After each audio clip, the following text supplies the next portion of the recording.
What if a single step, a careless move, or even the sound of your voice rewrote millions of years of history?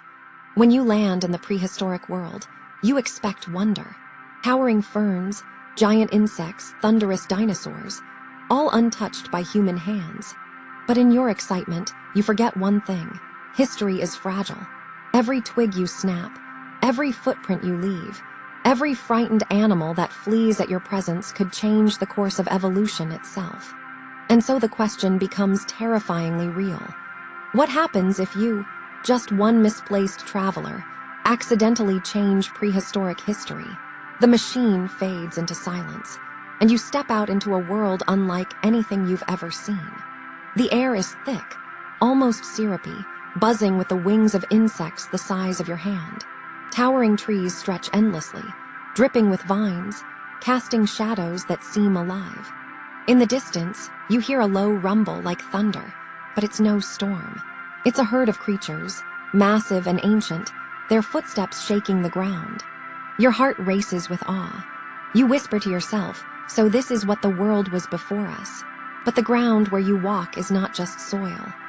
It's a timeline, a delicate thread that stretches millions of years forward. And with each step you take, you press your weight on that thread, altering its shape in ways you cannot see. You tell yourself you'll be careful. You'll observe, not interfere.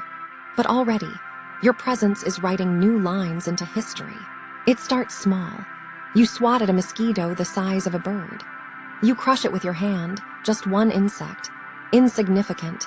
But what if that insect was meant to lay eggs, to feed a fish, which would feed a bird, which would one day give rise to an entirely new species?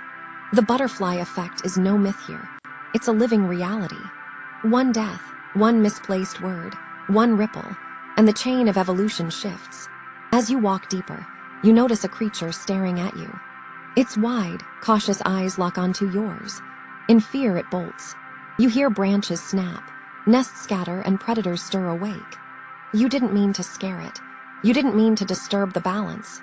But now, its absence will echo for thousands, even millions of years. The realization hits you. Here, in this untouched world, even the smallest accident can become the loudest scar. Your mind spins with questions. If you've already made mistakes, does that mean the future you came from has already changed? You imagine returning to your own time, only to find skyscrapers gone, cities erased, and faces unrecognizable. Perhaps even humanity itself might vanish, erased before it was ever born. This is the paradox of time travel. By existing in the past, you risk erasing the conditions that made your existence possible. Would that mean you never traveled here at all? Or worse, would you remain stranded, a ghost in a timeline that no longer leads to you?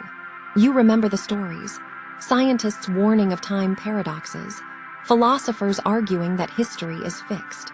But now, as you stand with prehistoric mud between your fingers, you realize history is not fixed. It is fragile, and you are the intruder. You kneel, staring at your own footprints, sinking into the soft earth. What if these very prints are discovered by some early creature? What if they shape legends or instincts that ripple through time? The fear is not just of dying here. The fear is that by surviving, by breathing, by touching anything, you've already changed everything. Hours pass, and you try to move carefully, but survival demands action. You pluck fruit from a tree to eat. You break branches to make shelter. You light a small fire to keep predators away. And each act, small to you, is monumental here. The fruit you ate will never drop seeds. The branch you snapped might have supported a nest. The fire you built could drive animals from their natural paths. This is how history bends, not with grand gestures, but with thousands of little dominoes falling in silence. You notice strange patterns already, predators circling where they shouldn't, a flock of creatures flying earlier than expected, a riverbank disrupted by your footsteps. It dawns on you. By simply existing, you've made yourself the greatest force of change in prehistory, a force no ecosystem could have prepared for. And the scariest part, these changes won't stop here. They will echo forward, reshaping the entire future. You try to imagine what these changes will become. Will a species fail to evolve? Will another rise sooner than it should?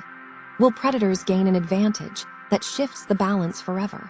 You picture humanity's timeline splintering. Perhaps instead of humans, another intelligence takes the throne of Earth. Creatures with instincts influenced by your single mistake. In your mind, you walk through cities that no longer exist. You see skies filled with creatures not meant to survive. You wonder, when you return, will you even recognize your own world? And then a darker thought creeps in. What if you return, and there is no world left to return to? The silence of the prehistoric forest feels heavier now. You realize every sound you make is writing into history. Every breath could echo into the DNA of species, yet unborn. You are not just lost in time, you are rewriting it. The guilt becomes unbearable. You replay each mistake in your mind.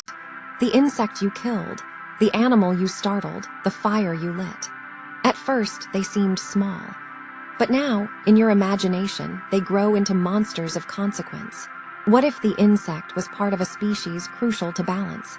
What if the animal you scared was meant to birth a future ancestor? What if the fire changed migration routes for centuries? You whisper to yourself, I shouldn't be here. The truth is undeniable. Time travel was not meant for human hands.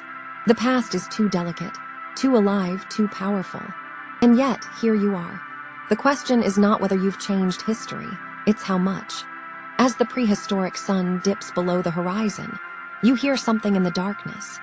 A growl, deep, ancient, powerful. Your chest tightens.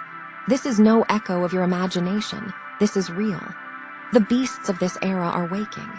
Creatures that should never have known humans now sense your presence. You've already bent history with accidents. But what happens when the creatures of this time truly meet you? You step back, heart pounding, as shadows move between the trees. Massive, hungry, unfamiliar. You whisper into the night, what have I done? And as the growl grows louder, one thought cuts through the fear. This is only the beginning.